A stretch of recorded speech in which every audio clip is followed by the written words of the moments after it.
Na semana passada falamos de um trabalho, de uma fono, da parte estética e hoje a gente vai falar da voz, das cordas vocais. E convidamos mais uma vez ela, que é otorrinolaringologista, doutora Maura Neves, bem-vinda. Olá, Carol. Tudo bem?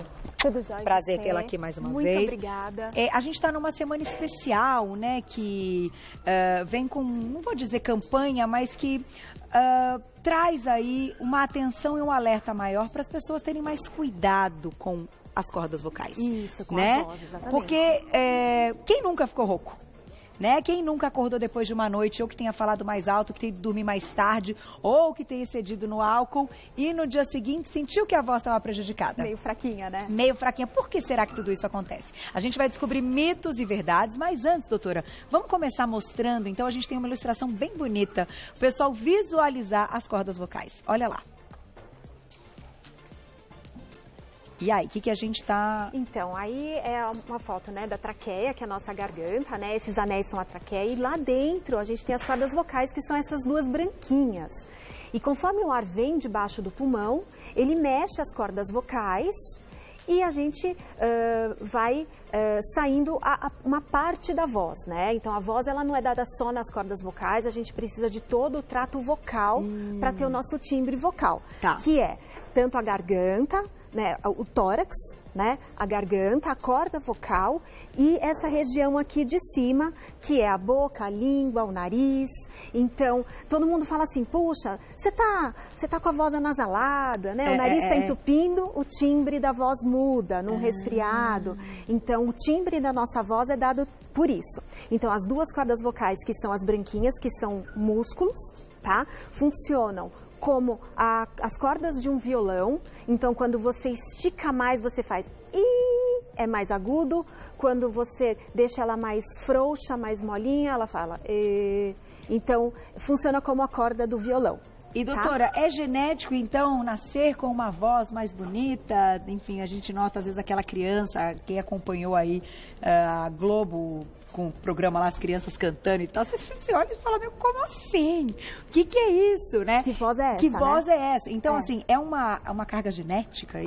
É assim, é um fator anatômico, na verdade, a forma dela, Tá. então é sim uma carga genética, é a forma dela toda, né?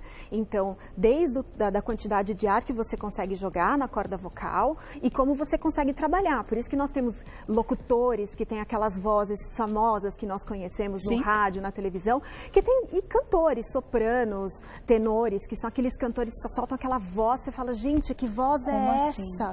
É o Né? oxigênio também, né? Isso, O ar e a que- capacidade, o trabalho que ele aprende a fazer e trabalhar com a voz. Então, Puxa é vida. bem legal. Tá aí. Eu babo, eu acho coisa mais bonitinha bonito das mesmo, crianças, é é o mais bonito. bonitinho. Vamos começar então com os nossos mitos e verdades. Mande perguntas no @VocêBonitaTV. Na tela, olha lá, primeiro, mito ou verdade. Somente quem canta ou trabalha com a voz deve cuidar da saúde vocal. Mito. Todo mundo, né? Nossa.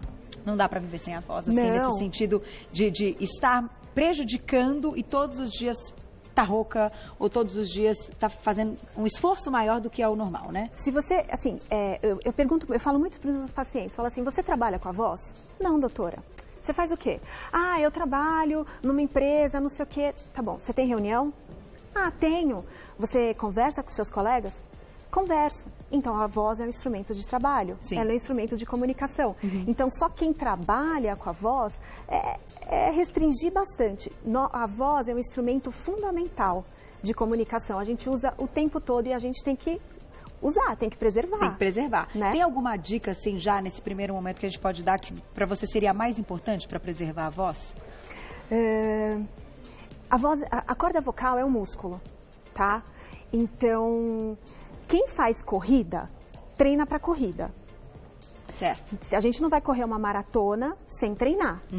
Se você vai cantar, gritar ou fazer um esforço vocal, tem que treinar para não machucar. Ah, entendi. Então, se você utiliza a voz trabalhando ou cantando ou falando demais, vale a pena fazer exercícios para manter essa corda vocal de maneira adequada. Ou aprender, como tenho várias fonos, colegas minhas, elas falam, a gente tem que aprender a falar.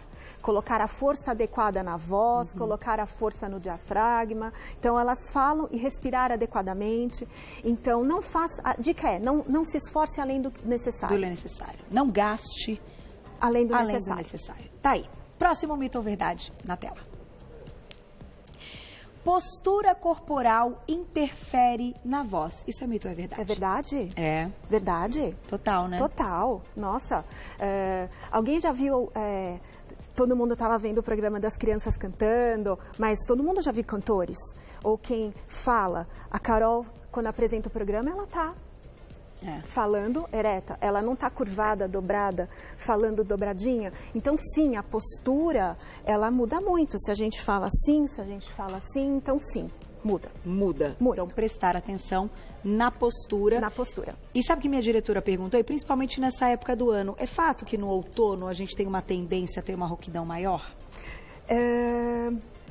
Sim, porque na verdade, porque a gente tem um ar mais seco no outono, né? Então isso resseca todo o trato respiratório, o trato vocal também. A gente tem mais circulação de germes, então tem mais chance de ter laringite, faringite e ficar rouco também por agentes infecciosos. Então sim. Também, né? Pela parte de vírus. Também. Não é só no nariz, né? Muitas vezes a gente tem tosse, a gente tem fica rouco sem voz. Então não é só no nariz que tem gripe, né? A gripe da garganta é a laringite. Tá aí. E fica rouco. E tem mais um mito ou verdade que a gente tem uma dica bem bacana. Olha lá. A gente já pode ouvir direto? Então tá bom. Antes da gente passar para o próximo, a gente convidou também, já que a gente está falando de postura, de impostação de voz, isso que quem trabalha, né, com voz, eu, por exemplo, já fiz fono muitos anos e tal, mas não consegui perder a característica da minha, que tem esse fundinho roquinho, coisa e tal. Durante muito tempo me incomodou. Hoje, quando eu encontro algumas pessoas que não me reconhecem assim, mas que me reconhecem pela voz, eu acho muito legal. É muito bacana. Então, é interessante isso, como você também, depois de um tempo, entende a maneira como você tem que estar com a postura para que aquela voz sua, de fato, seja aquela voz reconhecida das pessoas que conhecem ou o seu trabalho ou que te conhecem. Então, a gente foi ouvir as palavras da fonoaudióloga, a doutora Ana Lúcia Duran. Olha só. Olá pessoal do Você é Bonita, eu sou Ana Lúcia Duran, fonoaudióloga, e hoje eu vim conversar com vocês sobre a questão da postura e da voz, para que a gente possa ter uma voz saudável, que as pessoas consigam nos compreender. É muito importante estar atento à nossa postura corporal. A voz está totalmente relacionada com a respiração. Nós temos o diafragma que sustenta o nosso pulmão aqui nessa região. Nosso pulmão tem uma forma de U invertido e é muito importante que a gente tenha um fortalecimento dessa região. Falar sentado muitas vezes comprime a região do diafragma, então eu tenho menos fluxo aéreo, menos fluxo de ar, então eu vou me cansar um pouco mais. Outra coisa também muito importante é quando a gente está falando com alguém, a gente tem que olhar na direção da pessoa para poder direcionar a voz. Se a gente fala com o pescoço de lado, né, ou olhando para uma parede, também no caso dos professores que às vezes acontece, eu também estou prejudicando a minha voz, prejudicando a expansão da minha voz, a ressonância da minha voz. Então fica a dica, a postura corporal é extremamente importante para uma voz saudável e para que a gente tenha um discurso bacana, que as pessoas consigam nos compreender. Obrigada, fonoaudióloga que já esteve aqui, doutora Ana Lúcia Duran. Vou deixar um site para vocês, que é o zambotierduran.com.br, zambotierduran.com.br. Vamos para mais um mito ou verdade? Porque a gente vai relacionando tudo isso. Inclusive, vem sempre aquela pergunta clássica, né? Quando você tem algo ali que pode ser algo mais sério e mais grave. A gente já vai contar o que e aonde pode, né, se instalar. Na tela, então, próximo mito ou verdade. Olha lá. Tomar café é prejudicial às cordas vocais, mito ou verdade? Mito. É mito? Mito, todo mundo feliz agora, né? Quem gosta do café. Mas tem alguma coisa que pode prejudicar? Tem. Na verdade, não é o café que faz mal para a corda vocal. O café, em excesso, ele pode dar refluxo. E o refluxo ácido do estômago pode queimar as cordas vocais e isso vai dar rouquidão. Então, não é o café diretamente que vai dar o problema. É o café gerando refluxo. O refluxo. E aí, se não for o café, tudo que naquela pessoa faça com que, né, ela tenha aí deu refluxo, exatamente, ela vai prejudicar a voz com isso. Tá aí. Exatamente. Vamos deixar mais um mito ou verdade? Olha lá, na tela. Mandem perguntinhas, @VocêBonitaTV. A maçã é benéfica para a saúde vocal. Será que é mito ou verdade que ela faz bem para a saúde das cordas vocais? Então, a maçã é verdade, vamos dizer assim.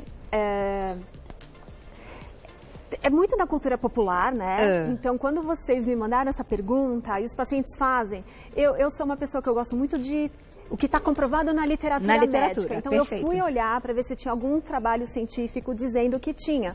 E eu realmente encontrei um trabalho que fez uma pesquisa com muitas pessoas e que para a cultura popular ele é benéfico. E qual seria a explicação? A explicação né? para isso. Como a maçã é adstringente, ela facilita a salivação, então ela ajuda a limpar um pouquinho mais as secreções, então facilitaria a emissão da voz. Então, que legal. Veio daí a história de levar a maçã de presente para as professoras. Né? Para as professoras. Para as professoras, a gente sempre tinha história, né, de levar maçã de presente. É daí a história. Que legal. E o gengibre, doutora? O gengibre, o gengibre, eu até já comentei aqui algumas vezes, né, do gengibre e do mel. Eles funcionam super bem para quando você está com uma dor de garganta. Eles têm propriedades que diminuem, que matam bactérias na garganta, ok? Então, para isso funciona. Para voz, especificamente, ele não age. Tem até esses trabalhos, eles até falam o seguinte, que se você está com rouquidão, que está rouco, mas não tem dor na garganta, não tem secreção, tá rouco, porque não está gripado, mas está sem voz, então o gengibre, eles não teriam ação. Eles podem, inclusive, mascarar outras coisas. Isso é o que os estudos falam. Porém, se você está com dor de garganta, gripado, sem voz e com tosse, ele vai ajudar. Ele vai ajudar. Tá aí, por isso que tem as pastilhas de gengibre, isso, exatamente. Com o melzinho. Tá aí, muito bom. Tem perguntinha do público, quem escreveu pra gente, olha lá na tela. Obrigada, Cris. Um beijo. Retirei metade da tireoide e minha extensão vocal ficou prejudicada. Será que minha voz voltará ao normal? Fiz a cirurgia há 5 meses. Cris, minha mãe passou por isso. Eu era pequenininha, eu tinha 1 aninho. E ela ficou uns bons meses também com a voz prejudicada. E hoje está tudo normal. E aí, doutora? Então, é comum até acontecer depois de cirurgia de tireoide? Isso pode acontecer. Na verdade, agora a gente vem aqui um pouquinho para a maquete. O que acontece é que aqui, olha, a tireoide fica nessa região aqui, ok? E logo atrás da tireoide passa um nervo que faz as cordas vocais se mexerem. Então, elas ficam aqui dentro, as cordas vocais. Ok? Olha lá, dá pra ver? Tá? Então, quando a gente faz a cirurgia da tireoide, algumas vezes acaba mexendo nesse nervinho. Ele pode se inflamar, tá? Isso vai dar repercussão na qualidade da voz. Se você sente que a sua voz não está bem após a cirurgia, vale a pena passar numa avaliação. Ou conversa direto com o seu médico cirurgião que te operou, ou procure um otorrino. Para a gente fazer o exame da corda vocal, ver se tem alguma alteração nervosa, tá? E a partir daí, a gente indica o apoio das fonoaudiólogas para fazer eventualmente uma fonoterapia, porque isso ajuda a musculatura a recuperar a extensão vocal. E depois volta, teoricamente, assim, se tiver tudo preservado, que é o que vai descobrir nessa consulta. Isso, exatamente. Tende a voltar. Tende a voltar, tá? Então procure seus médicos. Tem mais uma perguntinha do público, olha lá, na tela. Obrigada, Cris, um beijo. Olha quem é, gente, é a Cris Amaral, nosso querido que está sempre aqui com a gente. Como o estresse pode causar rouquidão e até perda da voz? Um beijo, Cris, obrigada. Então, Cris, olha, o estresse, ele causa perda da voz, porque assim, como eu expliquei no começo, a corda vocal é um músculo. E ela abrir e fechar, ela também tem o controle muscular. Então, são vários músculos nesta região aqui, tá? Que fazem a garganta, a corda vocal abrir e fechar. Então, por ser músculo, quando você vai falar alto, ou quando você está estressado, o que acontece? Você faz força, contrai. E essa força bate uma corda vocal na outra e isso acaba fazendo com que ela se ressinta, ela fica inflamada, você leva uma lesão na corda vocal. Tá? É a mesma coisa de, por exemplo, a gente vai lá numa festa, tem muito som e a gente fala mais alto, ou vai num show, né? E quer cantar. Isso. Ou a criançadinha, a molecadinha que vai na festa e fica super animada e grita um monte. Então, isso é força na corda vocal. Não só o estresse, como os adultos conhecem, mas qualquer uma dessas situações é um estresse para a corda vocal. Entendi. Tá? Então, ela bate com força e ela inflama. Que é tirá-la ali do habitual, do tom. Isso, do nosso tom. Do nosso tom, da forma como a gente se coloca normalmente. Exatamente. No decorrer aí do dia. Cris, obrigada, viu, querido? Um beijo para você. Vou agradecer também a nossa otorrinolaringologista, sempre com a gente, doutora Maura Neves. Quem quiser saber mais, pode segui-la lá no Insta. Vou passar para vocês o Instagram da clínica, que é o @medprimus. Med é M-E-D, Primus com US no final, tá? @medprimus, você já encontra todo o trabalho da doutora, que além de otorrinolaringologista também das crianças, né? Pediatra, otorrinopediatra, que nesta época do ano o consultório fica cheio, doutora. Obrigada, viu? Obrigada.